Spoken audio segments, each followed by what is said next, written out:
이스라엘과의 전쟁에서 승리한 블레셋이 이 하나님의 언약궤를 자신들의 도시로 가져갔습니다. 그러나 언약궤이신 주님께서는 블레셋을 쑥대밭으로 만드셨죠.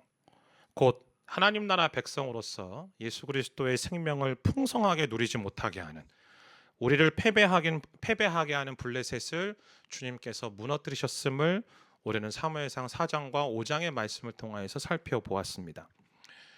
그렇게 쑥대밭이 된 블레셋은 이제 하나님의 언약궤를 이스라엘로 돌려보내기로 결정합니다.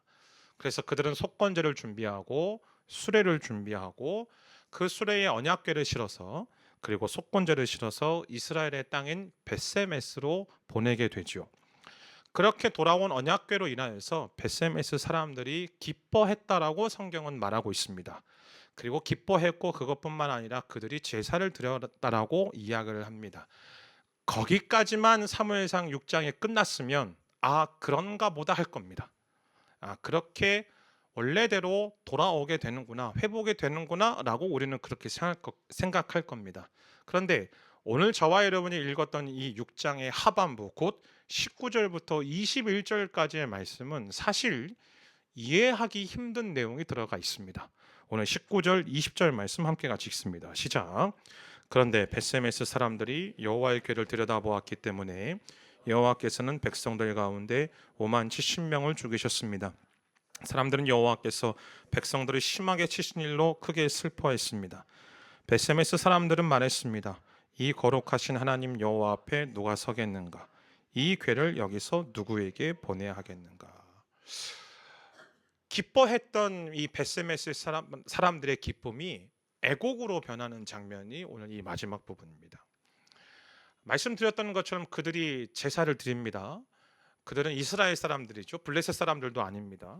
또 그들은 하나님의 언약궤로 인하여서 뛸 듯이 기뻐했다라고 성경은 분명히 우리에게 이야기를 하고 있습니다. 자, 그럼에도 불구하고 이러한 일들이 일어난 이유는 도대체 무엇일까? 오늘 성경 말씀에 13절 말씀에 보면 말씀드렸던 것처럼 벳세메스 사람들에게 기쁨이 있었다라고 성경은 기록하고 있습니다. 그들은 기뻐했을 뿐만 아니라 14절 15절 말씀을 보면 이 언약궤를 싣고 온 수레를 패어서 장작을 만들고, 그리고 그 장작으로 이제 불을 때워서 이 수레를 끌고 온 암소를 하나님께 번제물로 드렸다라고 이야기를 합니다. 오늘날로 말하자면 기쁨에 겨워 감사함에 겨워 하나님께 예배를 드렸다라는 이야기입니다. 하나님께 헌물도 드렸다라는 이야기입니다. 뿐만 아니라 개역 성경 말씀에 보면 번제뿐만 아니라 다른 제사들도 드렸다라고 되어 있습니다. 그러니 하나님 앞에 드려지는 화목제, 감사자의 예배를 드렸다라는 것이죠. 자, 그런데 그럼에도 불구하고 이러한 일들이 일어난 이유는 무엇인가? 19절 말씀 다시 한번 읽어볼까요? 시작. 그런데 벳세메스 사람들이 여호와의 궤를 들여다보았기 때문에 여호와께서는 백성들 가운데 5만 70명을 죽이셨습니다. 뭐라고 되어 있죠? 여호와의 궤를 들여다보았기 때문이다라고 말하고 있습니다. 여호와의 궤를 들여다보았기 때문에 죽었다. 아마도 언약궤 안에 무엇이 들어있는지 궁금했기 때문에 그런 호기심과 궁금증을 가지고 들여다보았을 것입니다. 그렇다면 그게 그렇게 잘못인가요? 그게 그렇게 5만 70명이 죽어야만 되는 잘못인가요? 자, 그런데 우리는 말씀을 기억해 볼 필요가 있습니다. 하나님의 언약궤는 원래 어디에 있냐면 당시는 성막 시대였기 때문에 성막의 가장 깊은 곳, 곧 대제사장조차도 1년에 단 한 차례밖에 들어갈 수 없는 지성소 안에 놓여져 있습니다. 이 언약궤에 대해서 하나님께서는 어떻게 말씀하시냐면 민수기 4장 5절부터 6절까지의 말씀을 보면 이 언약궤를 이동할 때에 제사장은 그 안에 들어가서 사람들이 그 언약궤를 보지 못하도록, 언약궤를 주목하지 못하도록 그 언약궤를 휘장으로 감싸서 천으로 덮어서 그 언약궤를 이동시키라고 이야기를 합니다. 근데 그 언약궤를 이동시킬 때조차도 이 일을 담당하고 있던 레위 자손인 고핫 자손들이 직접적으로 그 언약궤를 보거나 만지는 것이 아니라 그 언약궤에 기다란 장대로 꿰어서 그 장대를 어깨에 메고 그 언약궤를 옮겨야만 했습니다. 그래서 민수기 4장 마지막 절을 보면 하나님 뭐라고 말씀하시냐면 죽지 않으려거든 한순간도 거룩한 것들을 보지 말라라고 말씀하십니다. 그런데 여러분, 이 벳세메스라는 지역이 어떤 곳인가? 말씀드렸던 레위인 지파 중에 한 사람인 고핫 자손들, 이 언약궤를 매도록 하기 위해서 구별된 고핫 자손을 위하여서 구별된 땅이 벳세메스입니다. 곧 벳세메스에 살던 사람들은 고핫 자손들의 후손이고 고핫의 후손들이고, 그들은 하나님의 언약궤를 메고 가야 되는 책무를 받은 사람들이기 때문에 누구보다도 하나님의 언약궤에 대한 하나님의 말씀에 대해서 익히 알고 있던 사람들입니다. 그렇다면 이 벳세메스 사람들이 보였어야 될 행동은 하나님이 민수기에서 말씀하셨던 것처럼 언약궤가 덩그러니 그냥 그 형체 그대로 수레에 놓여져 있으면 누구 하나 먼저 할 것 없이 천을 들고 그 언약궤를 사람들이 보지 못하도록 감싸야만 했던 것이 그들이 취할 행동이었다라는 것이죠. 창세기 9장 말씀에 보면 홍수가 끝난 이후에 노아와 가족들이 포도원 농사를 짓습니다. 포도 농사를 지은 이후에 그 포도로 포도주를 만들죠. 노아가 보면 그 포도주를 마시고 거하게 취합니다. 그래서 자기의 장막 안에서 벌거벗고 잠을 잤는데, 그 장면을 누가 목격하냐면 노아의 아들 중에 한 사람이었던 함이 그 장면을 목격하고 나와서 자기의 형제였던 셈과 야벳에게 그 일들을 이야기했다라는 기록이 있습니다. 그 일 이후에 셈과 야벳이 어떻게 하냐면 뒷걸음을 쳐서 그 아버지의 장막으로 들어가 그 아버지의 하체를 수건으로 덮어서 가리웠다라고 성경은 말합니다. 그런데 히브리 원문으로 그 성경을 읽어보면, 그 말씀을 읽어보면 함이 들어가서 아비의 하체를 보았다라는 말이 스쳐서 지나가면서 보았다라는 것이 아니라 주목해서 보았다라는 거예요. 자기의 아버지, 곧 자기 아버지의 수치스러움, 술 먹고 벌거벗어서 그냥 대자로 뻗어서 그 자는 모습을 우습게 여기고 업수의 여김을 통하여 그 내용을 자기 형제들에게 놀림거리로 이야기를 했던 것입니다. 물론 술 마시고 그렇게 잔 노아가 먼저 잘못이죠. 근데 중요한 건 함이 저주를 받은 이유가 함이 아버지를 업수히 여겼다라는 것입니다. 마치 함이 자신의 아버지 노아를 업수히 여기고 놀림감으로 가볍게 여겼던 것과 마찬가지로 오늘 여기 벳세메스 사람들이 하나님의 언약궤를 경솔하게 여겼다라는 것이죠. 하나님의 언약궤를 굉장히 가볍게 여겼다라는 것입니다. 도대체 뭐가 있지? 어떻게 생겼지? 호기심과 그냥 그 가벼운 마음들을 가지고 언약궤를 들여다본 겁니다. 다시 말씀드립니다. 벳세메스 사람들에게 하나님의 언약궤가 돌아왔다라는 이 소식과 이 사건은 그들에게 기쁨이었습니다. 그 기쁨을 가지고 그들은 예배를 드렸습니다. 그러나 그들의 기쁨 안에는 무엇이 없었는가? 거룩에 대한 두려움이 없었다라는 사실입니다. 이들이 거룩에 대한 두려움이 없었다라는 것은 사실은 이들이 제사를 드리는 그들의 시작부터가 잘못되었음을 성경은 우리에게 이야기를 합니다. 여러분, 레위기 말씀에 번제에 사용되어져야 되는 동물은 소든 염소든 양이든 간에 전부 수컷이어야만 합니다. 이들은 어떤 동물을 드리냐면 그 수레를 끌고 온, 뒤에도 말씀드리겠지만 아직 젖이 마르지 않은 암소를 제물로 바치죠. 몰라서 그랬을까요? 아니요. 굉장히 손쉽게 그 일들을 택합니다. 가장 이상적으로 그들이 제사를 드렸어야 되는 방법은 지금 새끼들을 떼어놓고 온 거잖아요. 그럼 인도적으로 그 어미 소들을 돌려보냈어야겠죠. 그리고 나서 자신들의 가축 중에서 숫소들을 바치는 것이 가장 이상적인 방법이었는데 그렇게 하지 않은 것입니다. 한마디로 벳세메스 사람들은 기쁨도 있었습니다. 그들은 기뻐했고 감사했고 예배도 드렸고 헌물도 드렸습니다. 그러나 하나님께서는 그들의 예배를 기쁘게 받지 않으신 겁니다. 왜요? 하나님을 하나님으로 대하지 않았기 때문에. 그들의 편의대로, 그들의 쉬운 대로, 그냥 그들이 가볍게 예배도 그렇고 헌물도 그렇고 하나님을 향하여서 너무나도 가볍게 여겼기 때문에, 그분의 거룩을 가볍게 여겼기 때문에 오늘 이들 안에 하나님의 재앙과 하나님의 심판이 임한 것입니다.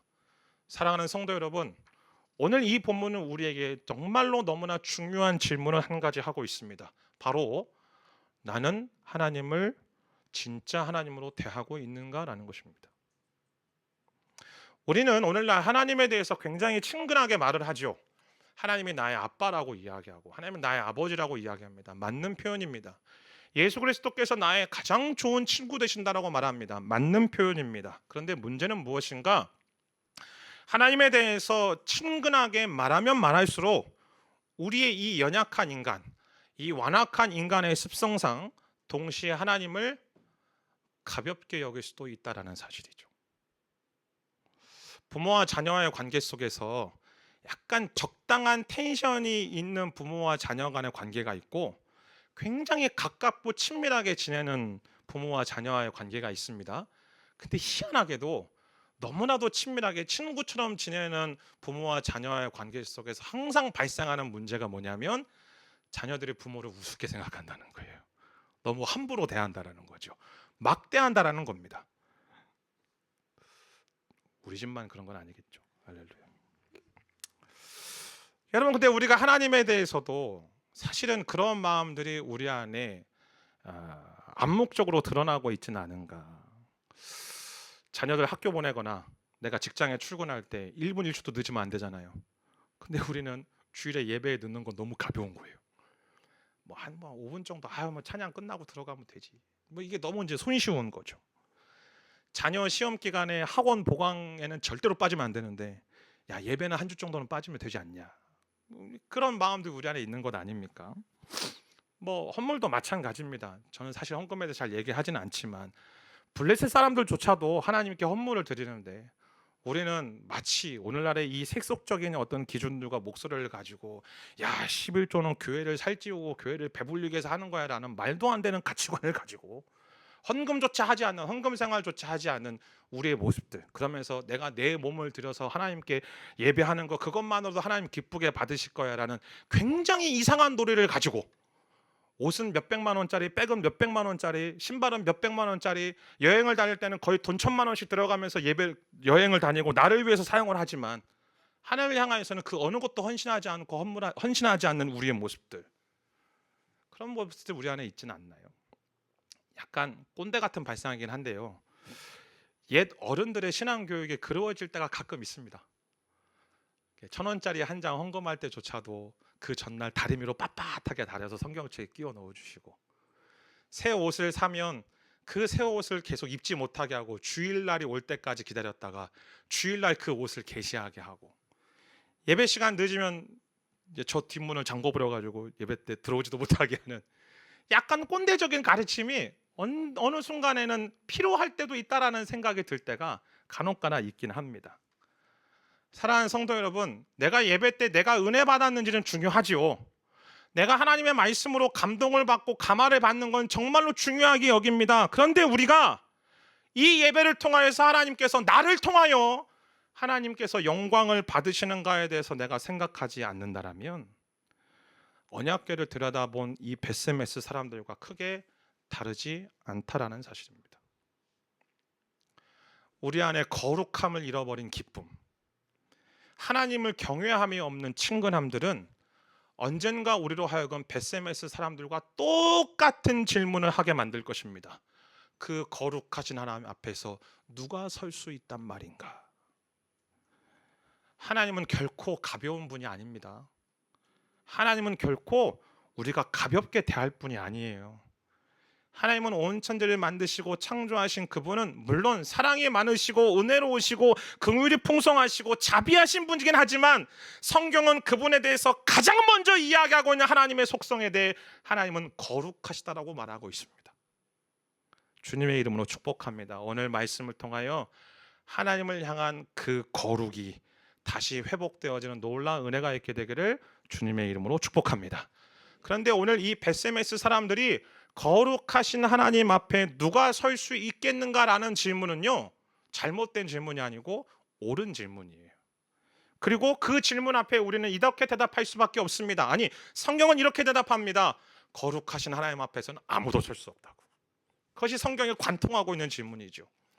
이사야 6장에서 이사야가 하나님의 임재, 하나님의 초월적인 임재 그 성전의 환상을 목격한 이후에 이사야 6장 5절에 보면 그가 이렇게 말합니다. 아, 내가 망하게 되었구나. 내가 죽게 되었구나. 거룩하신 하나님을 마주한 사람들의 첫 번째 반응이 그거라는 거예요. 야, 내가 죽게 되었구나. 내가 망하게 되었구나. 좋다라는 것도 있지만 좋다라는 마음보다는 내가 망하게 되었구나. 내가 죽겠구나라는 반응이 먼저라는 거예요. 그러면 그것이 구약 때만일까요? 아니요, 그렇지 않습니다. 예수님을 처음 만난 베드로 역시 동일한 고백을 하지요. 누가복음 5장 8절 말씀입니다. 함께 같이 읽습니다. 시작. 시몬 베드로.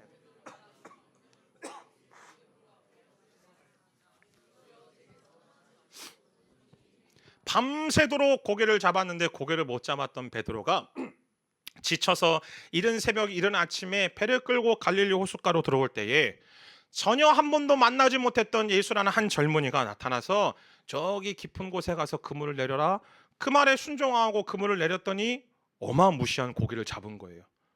그 고기를 잡은 이 예수라는 청년의 말을 듣고 나서 이 경험한 하나님의 놀라우신 이 기적들을 경험하고 그가 행복하고 그가 기뻐하고 그가 즐거워서 우와 주님 내가 주님을 모시겠습니다 라고 말한 게 아니고 그가 주님 앞에 엎어져서 뭐라고 얘기하는가?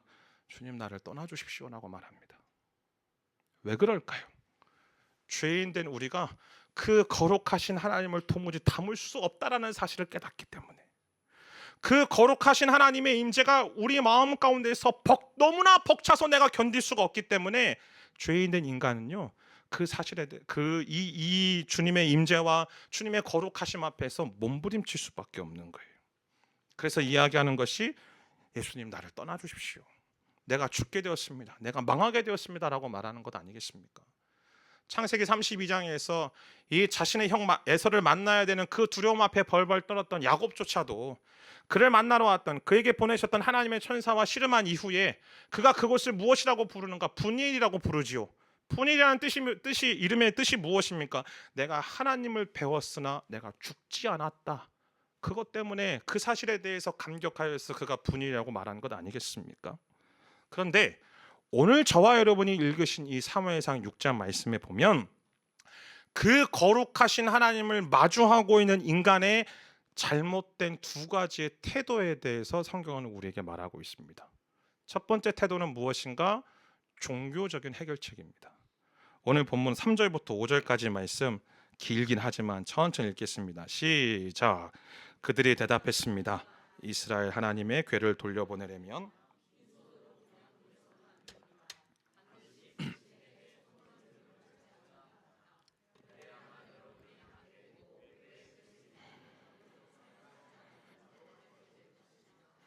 블레셋 사람들이 물었습니다.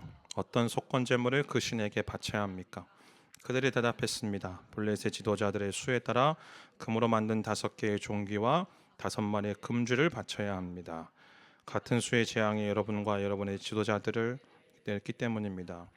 여러분들은 여러분이 앓고 있는 종기와 휩쓸고 있는 쥐의 모양을 만들어 바치고 이스라엘 신께 경의를 표하십시오. 그러면 혹시 하나님이 여러분과 여러분의 신들과 여러분의 땅을 치시던 손을 거두실지도 모릅니다. 자, 5절 잠깐만 띄워주세요. 말씀드렸던 것처럼 속건제를 만들어서 하나님께 경의를 표하십시오. 여기까지는 좋아요. 그러니까 속건제라는 것이 뭐냐면은 그러니까 부정을 제거하는 예물이거든요. 그러니까 레위기에도 나오는 예물 중에 하나죠. 근데 중요한 건 속건제를 드리는 이유가 무엇인가? 하나님이 여러분과 여러분의 신들과 여러분의 땅을 치시던 손을 거두실지도 모릅니다. 바꿔 말하면 무슨 뜻이에요? 이렇게 하면 하나님의 마음을 달랠 수도 있을 겁니다 라고 말하는 겁니다. 그러니까 그들이 속건제를 드리는 이유는 하나님을 달래기 위해서 하나님께 일종의 보상조로 드리자는 거예요. 그들이 하나님을 향한 진정한 경배와 예배를 가지고 그들이 하나님을 대화하는 것이 아니라 그들 안에 분명히 죄책감 있죠. 두려움이 있습니다. 분명히 알고 있어요. 뭔가 잘못된 것 같다. 그렇기 때문에 뭔가 조금 이렇게 해결해야 될 것 같다라는 그런 마음이 있는 거예요. 근데 그런 마음을 가지고 그들이 어떻게 행동하는가? 야, 하나님께 좀 우리가 가지고 있는 것들 중에 좀 들여가지고 그 하나님 좀 달래보자. 그 하나님의 마음을 조금 우리가 좀 이렇게 해보자. 그래서 우리가 이 일들에서 벗어나자라고 말하는 것 아니겠습니까? 오늘 우리도 이러한 비슷한 반응들을 하며 살아가지 않습니까? 말씀을 듣고 예배 가운데 마음이 찔리면 우리는 제일 먼저 하는 행동, 죄책감이 생기면 제일 먼저 하는 행동이 뭐냐면 야, 내 이제 예배를 좀 더 열심히 드려야겠다. 그래서 주일날 예배 한 번도 끝나지만 이제 새벽 예배도 드려봐야겠다. 봉사도 좀 해봐야겠다.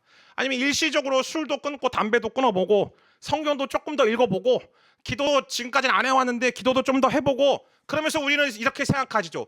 요 정도 하면 하나님이 조금 마음이 풀리시겠지. 요 정도 하면 하나님이 용서해 주시겠지. 야, 이 정도 하니까 하나님이 이제는 이해하시겠지라고 생각한다는 거죠. 여러분, 이건 양심의 가책에 대한 종교적인 해결책이지 복음에 대한 회개는 진정한 회개는 아니에요. 오늘날 많은 그리스도인들이 종교적 행위에 몰두합니다. 그리고 그 종교적 행위를 통하여서 하나님을 달래려고 합니다. 하나님의 마음을 돌이키려고 합니다. 내가 조금 더 헌금해서, 내가 조금 더 봉사해서, 내가 조금 더 신앙생활 조금 더 열심히 해서 내가 원하는 것들을 하나님으로부터 얻어내려고 합니다. 그거는 종교적인 해결책밖에 안 되는 겁니다. 거룩하신 하나님 앞에 나타나는 정상적인 우리의 태도가 아니라고 오늘 성경은 말하고 있는 거죠. 근데 두 번째 모습이 있습니다. 두 번째 모습은 두려움으로 인해서 도망가는 겁니다. 오늘 본문 20절 21절 말씀입니다. 함께 읽습니다. 시작. 벳세메스 사람들은 말했습니다. 이 거룩하신 하나님 여호와 앞에 누가 서겠는가? 이 궤를 여기서 누구에게로 보내야 하는가? 그러고 나서 그들은 기럇 여아림 사람들에게 사람을 보내 말했습니다. 블레셋 사람들이 여호와의 궤를 돌려주었으니 내려와서 그것을 가져가시오. 뭐라고 말하나요? 거룩하신 하나님 앞에 누가 설 수 있는가? 옳은 질문은 해요.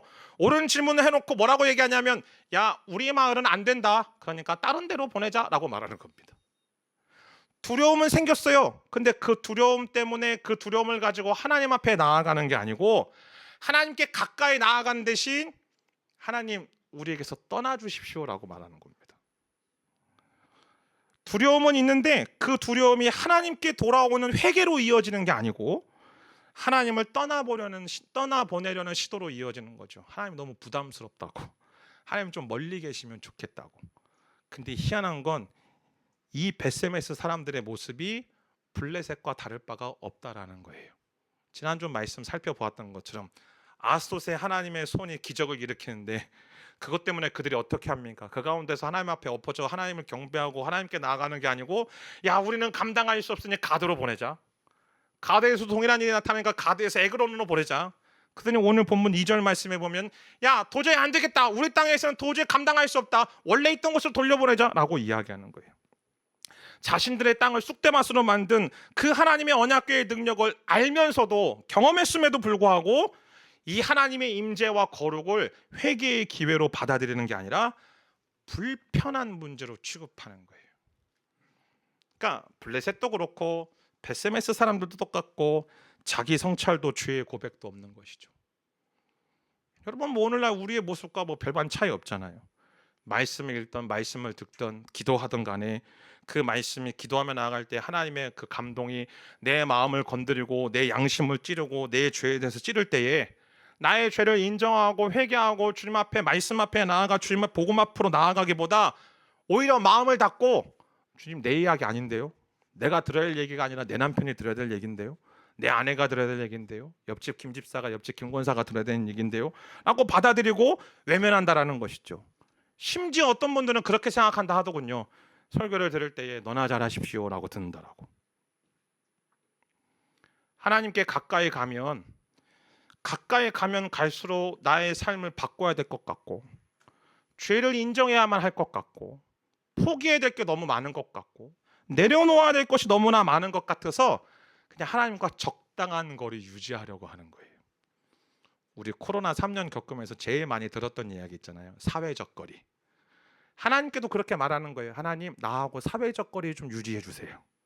더 이상 가까이 오지 마세요. 그냥 하나님 그 자리에서 그냥 나를 지켜주시고 나에게 축복해 주시고 나를 도와주시되 내 삶의 깊은 곳, 요 영역은 하나님 don't touch me. 건드리지 마세요. 부담되니까 하나님 여기까지만 이라고 말하는 것 아니겠습니까? 그게 우리의 태도라는 것이죠. 그러면 이러한 잘못된 태도를 가지고 있는 인간의 모습 속에 거룩하신 하나님 앞에 아무도 설 수 없다라는 이 말은 너무 절망적인 것 아닌가요? 그러나 오늘 이 말씀이 우리에게 주는 메시지는 인간은 절망적이에요. 인간의 편에서 보자면. 그러나 우리로 하여금 거룩하신 하나님 앞에 설 수 있도록 하나님은 무엇을 하고 계시는가, 그것이 중요하겠죠. 오늘 본문 7절부터 9절 말씀입니다. 함께 읽습니다. 시작. 그러니 이제 새 수레를 준비하고 멍에를 맨 적이 없는 젖이 나는 소 2마리를 수레에 매십시오. 하지만 그 송아지들은 떼내어 우리에 넣으십시오. 여호와의 궤를 가져다 수레에 싣고 속건 제물로 그분께 드릴 금으로 만든 물건들을 상자에 담아 궤 곁에 두십시오. 수레가 가는 대로 보내되 계속 지켜보십시오. 만약 그 소가 궤가 본래 있던 곳 벳세메스로 가면 우리에게 이 큰 재앙을 보내신 것이요, 만약 그렇지 않으면 우리를 친 것이 그분의 손이 아니라 그저 우연히 우리에게 닥친 일임을 우리가 알게 될 것입니다. 블레셋 사람들이 언약궤와 속건제로 드릴 금덩이를 새 수레에 싣습니다. 그리고 그 새 수레를 멍에를 메어보지 않은 젖나는 소 2마리를 통하여 매게 합니다. 멍에를 매지 않았다는 것은 단 한 번도 사람의 통제를 받아본 적이 없는 소라는 거예요. 젖나는 소라는 것은 자연적으로 새끼들과 떨어지기 싫어하는 암소를 이야기하겠죠. 그럼에도 불구하고 이 수레가 앞뒤 보지 않고 벳세메스로 곧장 간다? 그러면 하나님께서 이 모든 재앙의 근원이시구나, 하나님께서 행하시는 일이구나 라는 것을 알게 될 것이고, 만약 그렇지 않다라면 이건 모든 게 다 우연이다 라고 지금 블레셋 사람들이 이 일들을 지금 추진하는 겁니다. 그러니까 사람이 할 수 있는 모든 영향들, 사람의 어떤 컨트롤이나 사람의 영향들을 1도 두지 않는 조치로 지금 이 수레를 벳세메스로 보낸 거예요. 결과는 어떻게 됐습니까? 12절 말씀 함께 있습니다. 시작.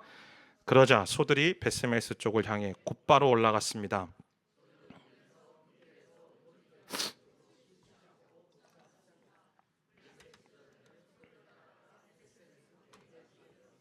생각해 보십시오. 새끼들이 떨어져 있습니다. 이제 그 새끼들과 떨어지는 어미들이 얼마나 울었겠습니까? 근데요, 울기는 하는데 뒤도 돌아보지 않고 곧장 벳세메스로 가는 거예요. 그 일들을 바라보며 블레셋 사람들이 이 일들은 하나님이 행하시는 일이구나 라는 사실을 확인했습니다. 바꿔 말하면 하나님께서 당신의 손으로 이 블레셋 도시들을 쑥대밭으로 만드셨다는 사실을 하나님 스스로 증명하신 사건입니다. 그런데 이보다도 더 중요한 사실 한 가지가 있습니다. 그것은 바로 무엇인가? 언약궤 되신 예수님이 우리에게 오셨다라는 겁니다. 이스라엘이 노력한 게 단 하나도 없어요. 그들이 전쟁에서 언약궤 탈취한 게 아니잖아요. 그들은 믿음도 잃어버리고 신앙의 본질도 잃어버렸어요. 그들이 하나님의 언약궤를 잘못 대우했고, 그들이 자신의 목적과 이익을 따라서 하나님을 그렇게 이용하려 했지만 결국은 블레셋에 의해서 처참하게 패배하죠. 모든 것을 포기하고 부정하고 싶은 블레셋에 의하여서 완전히 패배당해서 끝났다라고 생각하는 그때 언약궤이신 예수 그리스도가 이스라엘을 향하여서 되돌아오셨다라고 성경은 우리에게 말하고 있습니다. 사랑하는 여러분, 기독교와 다른 종교의 차이점이 뭔지 아시나요? 다른 종교는 신에게 인간이 나아가는 겁니다. 기독교는 신이 우리에게 오셨다라고 말을 합니다. 거룩하신 하나님 앞에 누가 능히 설 수 있는가? 아무도 설 수 없어요. 그 거룩하신 하나님 앞에 나아가면 우리의 반응은 우리가 죽게 되었다라는 고백밖에 못한다라고요.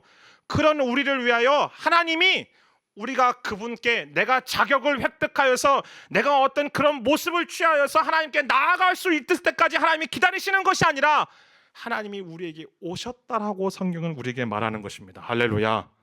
많은 사람들이 내가 예수를 찾았다라고 말합니다. 천만의 말씀이요, 그분이 우리를 찾으신 거예요. 많은 사람들이 내가 예수를 믿었다라고 이야기를 합니다. 천만의 말씀이요, 그분이 우리에게 그분을 믿을 수 있는 믿음을 주신 줄 믿습니다. 거룩하신 하나님 앞에 아무도 설 수 없다라는 질문에 하나님은 어떻게 대답하시는가? 맞아, 그래서 내가 예수 그리스도를 너에게 보내줄게라고 말씀하시는 거예요. 완전한 의인 되신 죄 없으신 예수님만이 거룩하신 하나님 앞에 온전히 서실 수 있는 유일한 분임을 우리로 하여금 보여주시는 거죠. 근데 그게 다가 아니에요. 그게 하나님의 대답의 절반까지밖에 안 돼요. 하나님의 대답의 이제 두 번째 파트는 죄가 없으신 그 완전한 의인으로 이 땅에 오신 예수께서 모든 인류의 죄를 대신 짊어지시고 십자가에서 하나님의 진노를 온전히 받으셨다라고 성경은 우리에게 말합니다. 요한일서 2장 2절 말씀입니다. 함께 읽습니다. 시작. 그분은 우리 죄를 대속하는 화목제물이십니다. 그리고 우리 죄뿐 아니라 온 세상의 죄를 제물이십니다. 블레셋에 임했던 그 재앙보다도 베세메스 사람들에게 임했던 그 심판과도 비교할 수 없는 하나님의 진노가 십자가 위에서 예수님께 쏟아진 거예요. 그래서 우리는 이렇게 말할 수 있는 거죠. 이 거룩하신 하나님 앞에서 누가 설 수 있겠는가? 오직 예수 그리스도 한 분만이 온전히 설 수 있으시고, 그분이 우리 대신 하나님의 진노를 받아 완전히 무너져 내리심을 통하여 이제 우리가 하나님 앞에 나아갈 수 있게 되었노라고. 그래서 복음이 우리를 초대하는 거예요. 히브리서 9장 10장 19절부터 20절까지 말씀을 보면, 그러므로 형제 여러분, 우리는 예수의 피로 인해 지성소에 들어갈 담대한 마음을 갖게 됐습니다. 그 길은 예수께서 우리를 위해 통을 열어놓으신 새롭고 산 길입니다. 그 휘장은 바로 그분의 육체입니다. 원래는 아무도 들어갈 수 없던 곳, 아무도 설 수 없던 자리, 그냥 들어가면 들어가는 즉시 죽는 자리였던 그곳에 우리가 담대하게 나아갈 수 있게 되었다라는 거예요. 내가 도덕적으로 괜찮아서, 그럴 자격을 취득해서 내가 종교적으로 꽤 열심히 행동했기 때문에, 내가 목사이고 내가 선교사이고 내가 장로이고 안수집사이고 권사이기 때문에 천만의 말씀이요, 예수 그리스도의 보혈의 공로로 인하여 그분이 베세메스 사람들 대신 죽으시고, 그분이 블레셋 사람들 대신 죽으시고, 그분이 죄인 된 우리 대신 심판을 받으셨기 때문에 우리가 하나님의 거룩하신 존전 앞에 나아갈 수 있게 되어진 줄 믿습니다. 그래서 오늘 성경은요, 우리에게 이야기하는 거예요. 언약궤 되신 예수 그리스도께서 그분이 친히 금 독종이 되셨고, 금 쥐가 되셨고, 친히 암소가 되셔서 범죄물로 하나님께 드려지셨다라고. 그 일들을 통해서 우리가 하나님이 우리를 받으셨다라고. 이제 복음은 우리에게 이렇게 말합니다.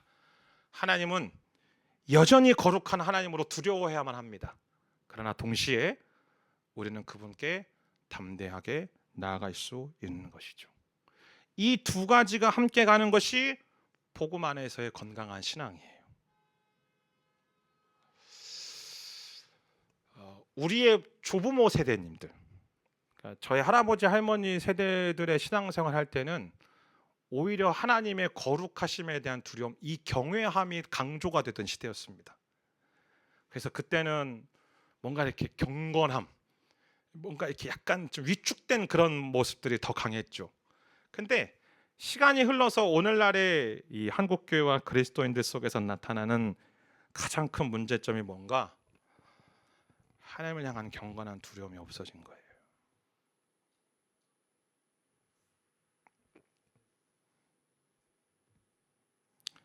제가 한참 예배 사역을 할 때 어떤 청소년 집회 속에서 이런 일이 있었습니다. 한 1,500명 정도 모였던 청소년 집회였는데, 3박 4일 집회였는데 보통 3일째 저녁에는요 이미 다 터져요. 그때는 뭘 해도 다 돼요. 그때는 아이들이 이미 마음이 열려가지고 누가 말할 것 없이 막 찬양하면 뛰고, 뭐 뜨겁게 기도하고 막 눈물 흘리고 헌신하고 막 그러거든요. 근데 희한한 건 찬양이 시작했는데, 예배가 시작했는데 도무지 마음이 답답해서 견딜 수가 없는 거예요. 도대체 왜 이런가? 아이들은 뛰어요. 아이들 막 큰 소리를 외치고 막 두 손을 들고 찬양하고 막 난리가 났어요. 근데 제 안에 기쁨이 없는 거예요. 그러다가 어느 순간 갑자기 제 마음에 그냥 그런 감동이 있어서, 하나의 이제 느린 찬양을 할 때 제가 아이들한테 제안했어요. 어떤 제안했는가? 얘들아, 우리가 이 자리 가운데 계신 하나님 앞에, 거룩한 그 하나님 앞에 경건한 마음을 가지고, 경외하는 마음을 가지고 나아가 보자. 그래서 어떻게 할 거냐? 그 자리에서 엎드리자. 1,500명이 강당에서 뛰면요 먼지가 자욱합니다. 카페트 위에서 뛰면요, 마룻바닥에서 뛰면요 먼지가 그냥 푸석푸석푸석하는 게 앞에서 보여요, 조명 때문에. 근데 그 마룻바닥과 카페트에서 제가 엎드리라고 얘기했어요. 저도 엎드렸어요. 저희가 다 엎드렸어요. 건반 연주하는 자매 한 명만 남겨놓고 다 엎드렸어요. 1,500명과 저희 예배팀, 심지어 강사로 오신 모든 목사님들 다 엎어졌어요. 그때 하나님께서 놀랍도록 일하시더라고요. 저는 여러분에게 거꾸로 질문합니다. 사랑하는 여러분이요, 여러분은 하나님을 향하여서 어떻게 대응하고 하나님을 향하여서 어떻게 나아가고 계십니까? 거룩한 하나님에 대한 경건한 그 경외함과 두려움들이 과연 우리 가운데 있습니까? 아니면 그거는 있는데 하나님을 향한 그 친밀함, 이 담대하게 하나님 앞에 나아가는 그 마음들이 없어서 여전히 주저하고 멈칫거리고 있는 분들 혹시 있습니까? 오늘 저와 여러분들 마음에 이 두 가지의 마음들이 온전히 회복되어지는 놀라운 은혜가 있을지어다. 앞에서 말했던 이사야와 베드로의 공통점은 죽게 되었다라고 이야기하고 망하게 되었다라고 이야기하고 예수님 나에게 떠나달라고 이야기를 했지만 그들의 공통적인 행위는 거룩하신 하나님 앞에 엎어져서 회개와 경외 가운데 주님 앞에 나아갔다라는 거예요. 참된 회개라는 것은 죄책감을 느끼는 것으로 끝나는 게 아닙니다. 내가 잘못했구나 해서 멈추는 게 아니에요. 여러분, 눈물 조금 흘렸다라고 내가 회개하는 게 아니라고요. 진정한 회개는 거룩하신 하나님 앞에 경외함으로 엎드리고 동시에 예수의 보혈로 인하여 주님 앞에 온전히 설 수 있음을 믿음으로 담대하게 한 발자국 한 발자국 주님 앞으로 나아가는 것이 진정한 회개입니다. 오늘 본문은 우리에게 정말로 무거운 질문을 던집니다. 거룩하신 하나님 여호와 앞에 누가 설 수 있는가? 이 질문 앞에 우리는 어떻게 고백해야 되는가? 주님, 저는 하나님 앞에 설 수 없습니다. 나는 죄인이고 나는 하나님 앞에 설 자격이 없습니다. 그러나 예수 그리스도 안에서 이제 저는 설 수 있습니다.